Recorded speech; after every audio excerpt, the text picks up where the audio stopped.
Matyt, žaidėjai gyvena taurės rungtynėmis, labai daug klaidų gynyboje, kas šiandien nuvylė, nes tiek negalim. Antras dalykas, Nevėžiai daug patyrusių žaidėjų, kurie neblogai sužaidė ir kelis momentus tiesiog atleido mūsų komandai, nes turėjo mušti įvarčius 100%. Skaitykim, kad rungtynės pavyko 50%, ką planavom. Antras dalykas, įleidom daug naujų žaidėjų pasitikrinti ir pasiekau gal tas biškį ir žaidimas gavosi toks turbūt į padrikas momentais.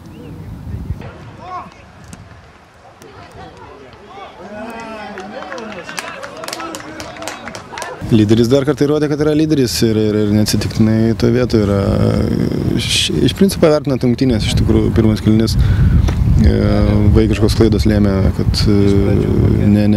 ne priešingas sukūrė tas spragas, o vaikiškos klaidos gynybai lėmė, kad jie pelnė tos 2 įvarčius, o šiaip patys turėjom pragų pirmam kėlinyje ir jas realizavos, tai rezultatas visiškai galėjo ir rinktinė gali visai kitaip pakreipti.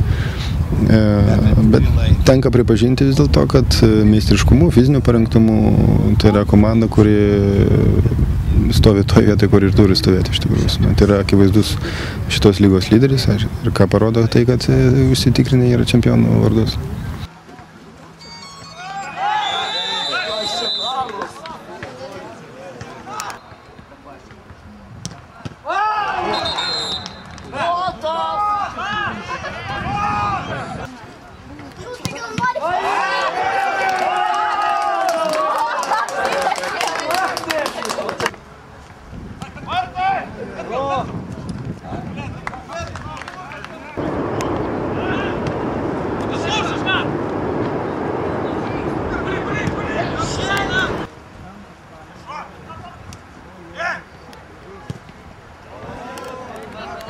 Kėdainietis LT